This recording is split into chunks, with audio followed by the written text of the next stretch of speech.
Hello, investors. It's Don Vandenbord, Chief Investment Officer with Revere Asset Management. Today is Thursday, July 3rd, 3:28 p.m. Eastern Time, coming to you from the financial capital of the South, St. Augustine Beach, Florida, with tonight's Revere Roundup Daily Market Insight video. Market closed early today at 1 o'clock, but we got a nice melt up going into the 4th of July 3-day weekend. Market state continues to be in an uptrend. And check the trend gauge over here. A couple of noteworthy things. First of all, our long-term indicator with the multiple closings and a weekly closing of small caps above the 200-day moving average.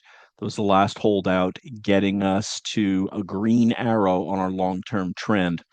This gives us the coveted 4 green arrows. However, we are extremely extended to the upside based on historical parameters on the S&P 500 and the Nasdaq 100 relative to the 21-day and 50-day moving averages. So we've got a yellow caution there, and we'll update this on every video as we always do. And basically, this is just saying if you're underinvested, now is not the time to pile into the indexes or stocks, because we've seen it over and over again. Sometimes it takes a week or more, but you will see a reversion back to the normal levels of extension above the 21-day and the 50-day moving average. And a couple of other secondary indicators support this as well. We'll get into them as we progress through the video. So what happened today? As I said, nice melt up before the open. We had a strong jobs report, beat expectations. We gapped up about 1/3% on the S&P 500, trended up for most of the morning. This put the S&P and the Nasdaq 100 at all-time highs. Leaders acted very well. The Tuesday, July 1st, big underperformance of leaders. One day does not a trend make, as Connor said when he did the video that night, and leaders rebounded very well Wednesday and today. However, like I said, caution warranted because of the extended condition. Here are the final numbers of 21 over 21, up 1.8%, 18 up, 2 down, 1 neutral. The Turbo 12 up an average of 2.74%, 10 up, 2 down. The Big Eight, this is the Magnificent Seven and Netflix, up an average of 0.89%.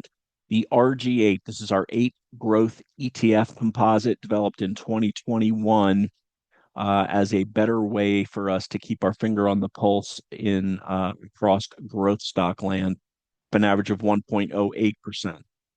S&P up 0.8, equal weight up 0.48, NASDAQ 100 up nearly 1%, equal weight up 1.1. Dow up, mid caps up, Russell up between 0.6 and 1%. Global 60/40 up 0.32. Our flagship GROTECTION portfolio up 0.82%. TurboTection up 0.29%. Let's get into the charts. And first of all, let me go to the tail of the tape before I forget to mention this and point out one of the, in addition to being extended, the sentiment indicators that we track, AAII and NAAIM, update every Thursday. Bulls up 10 on AAII. They're late to the party. NAAIM is at 99.3%, up 17 from last week. You can check history. Anytime this gets near 100, there is a pullback imminent. That's another reason why we're not tapping the brakes, but we're not pushing the accelerator. Let's put it that way. The other one is also a secondary indicator. When my balance at risk in GROTECTION gets above 6%, historically within the next couple of days, I see underperformance or pullback relative to the indexes. That's another reason why we're not pushing on the accelerator with the market in the current state that it's in. So now we'll go to the charts. S&P 500, very obviously extended here. So for versus the 21-day moving average, 3.3%. That's extended, but it's not astronomical. versus the 50-day moving average up 6.7%. Usually 6% on the high side is cause for concern. We're up 6.7%. We had a gap up, close at the high of the day, and a really big move up over the last 9 days off of the 623 touch of the 21-day moving average. Very strong. The big, beautiful bill passed late today after the market closed. Um, just keep an eye out for a pullback. Now, what we obviously prefer is a gentle pullback or a sideways move to allow the moving averages to catch up. We also have about a week and a half in left in the very strong historical period from late June to mid July. After that, historically, things get a little dicier going into the late summer. We're keeping an eye on that. So, really, what we're doing is riding the wave, but wary that we are extended very clearly. S&P 500 equal weight, the RSP, up 0.4%, not at all-time highs. Still a very nice move. 623 was that shakeout and go day across the board. Leaders indexes, that was early morning after the Iran Israel bomb and the US bombed um, Iran, and they tried to reply mid afternoon. Their reply was weak. This was mid afternoon on Monday, and the market took off from there. That was Monday the 23rd. Let's go to the Nasdaq now. Also extended 3.5% from the 21 day, 7.8% from the 50-day. If you look back in here, there are periods where it's more extended, but you can get more extended when the slope of the line is just starting to curl up because you're kind of looking at a slingshot from oversold conditions. But now we've been trending up for 8 weeks on the 50-day moving average higher. So the extended condition is be more concerned about it. Um, we know, we're trend followers here and we don't predict, but we are mathematically driven and we know historically speaking, when certain things happen, you're more likely to see other things happen as a result of that situation. And I'm just expressing our thoughts here. You, of course, as always, can do what you want. QQEW, equal weight, nice gap and go as well. Dow Jones Industrial Average, also slingshot off this 42,000 level, up 0.77%. Mid cap S&P 400, nice move off of 3,000 as well. You can see all these blue bars, also somewhat extended from. We haven't tracked that as historically the way we have the other one, so I don't really want to comment on that. But finally, small caps doing something and showing relative strength this week. Multiple closes now and a weekly close above the 200-day moving average. This 2,200 level had been resistance. Cleared it yesterday, cleared it more today. Good stuff on the indexes. Now let's go to some inter-asset correlation. The VIX 16 handle. We really like to see that. There's a rule of 16. You take the VIX, divide it by 16, and that's your projected forward volatility in the S&P 500. That puts it a little over one over the last 21 days. Now the S&P volatility average true range, the S&P 500 is 0.9% now. We like when those things are in sync. Low volatility is a positive market condition, but again, you can get historically extended, and that's where we are. There's the VIX. Let's go to the dollar. Dollar with a bounce today. Now, this candle could possibly be a shakeout candle on the dollar. We mentioned this a couple of times, but dollar higher with the strong employment report today. It's just something we're keeping an eye on. So, but as of right now, we broke below this level. We're forming another weak trading range, but this has the look of a shakeout candle in the dollar, and that could possibly translate into a headwinds for precious metals.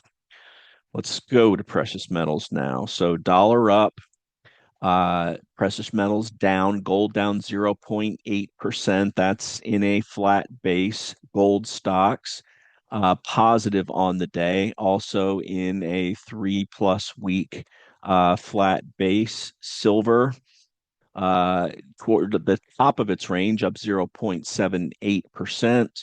Bitcoin uh, flat on the day. I don't. This is reflecting after hours, because Market Smith is programmed that you close at 4 o'clock. We closed at 1 o'clock. After hours, Bitcoin trickling up a little bit. Let me verify this. Yes, it is. It closed down 0.37%, but is now basically flat with the after hours higher move. On to bonds now. BND down. BND is bond prices. TLT down, also bond prices. Price down means yield up. 30-year yield up 0.8%. 10-year yield up 1.28%. So possibly a shakeout here on yields as well. Keep an eye on that, the way they had been coming back. And of course, you've got the Jerome Powell Trump battle over short-term rates. The Fed basically controls the short end of the curve. The market controls the longer end. All right, that's our interasset correlation chart section. Let's go to the tail of the tape. Indexes, they're all up 6 out of 6 from a stochastic standpoint into overbought. 8 out of 8 up on the RG8, also overbought. NASI turned higher. Percent of stocks against the 5 days on the high side at 80. If it's over 90, it's cause for concern. But like I said, there are some other secondary indicators. Fear and greed got into the extended green range. That's why we changed. This is also a contrarian indicator. You get too far into extreme greed. A pullback's warranted. There's NAAIM and AAII, as I mentioned. Historically, if there's a 32-point spread between AAII bulls and bears, that's a contrary indicator that you're going lower. But this hasn't really been working because of the retail investor is also made up of Democrats and Republicans, and we know some love and some hate the administration. The news, strong NFP report, as I mentioned, the big beautiful bill passed. Keys coming in today, S&P against the 8 underneath and the all-time highs. We made another all-time high. Qs against the 8 and all-time highs, another all-time high.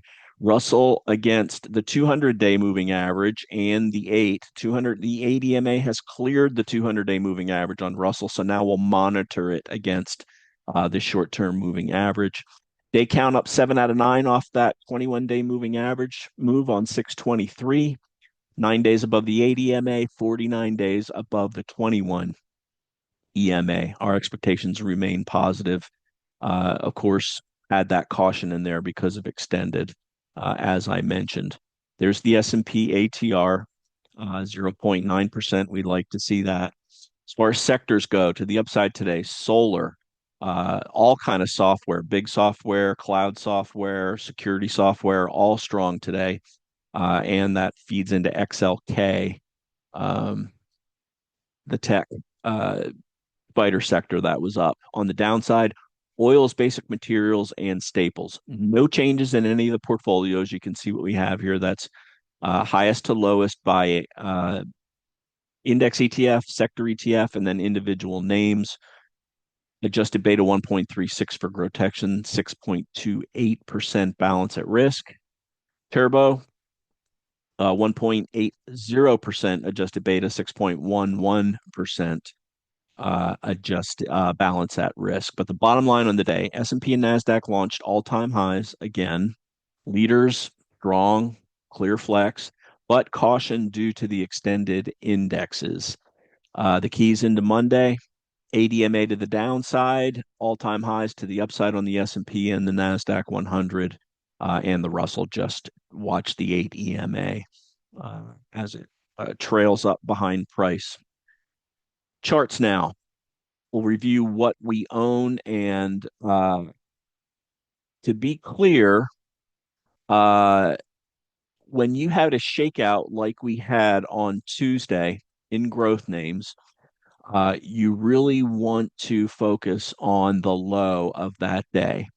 So, as a team, we've been monitoring the lows of anything that's in our portfolios or on our watch lists for clear relative strength or weakness against the low of that shakeout day. We saw some shake below, we saw others very clearly come back. So keep your eye on the lows of Tuesday on any one of these charts that we go through.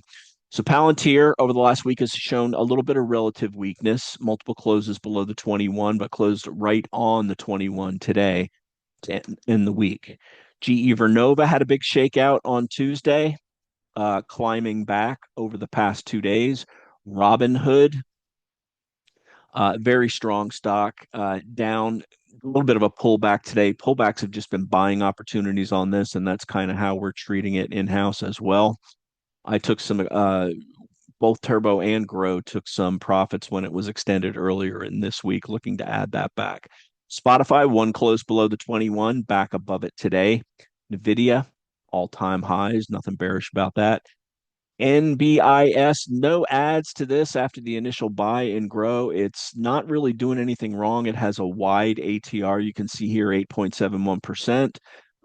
Some good news on the left side of the chart here back a few weeks after it reported earnings, but not really following that up with any strength. Disappointing day on Tuesday.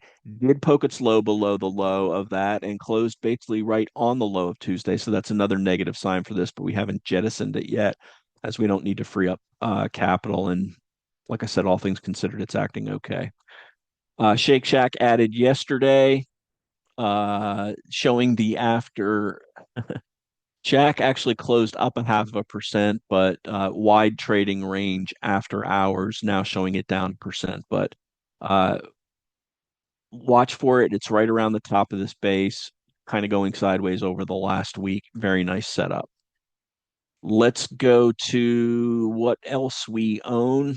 In Turbo that we don't own and grow, we're going to look at Coin, Reddit, and LEU. So here's Coin, very strong. Watching this closely for an add into GROTECTION. It had to bounce off the 8 EMA. It never made a lower low after that day, as we like. LEU going sideways for the past week after finding support at the 21-day moving average after a very strong run up along the 8-day exponential moving average. And Reddit. I have a personal bias against this stock because of some news where some metrics where they were not getting the click-throughs from Google because Google was solving the problem with its Gemini AI, uh, answering people's queries and them not needing to go to Reddit. But that just may be something I need to overcome because the price action has been fantastic on this since this gap up on 617, riding the 8 EMA higher. Absolutely nothing wrong with that after it topped back in February, forming a very nice cup base here. That's going to wrap it. As always, like to hear from you. The email's don@revereasset.com. The phone's 855 Real Wealth. That's 855 732 5932.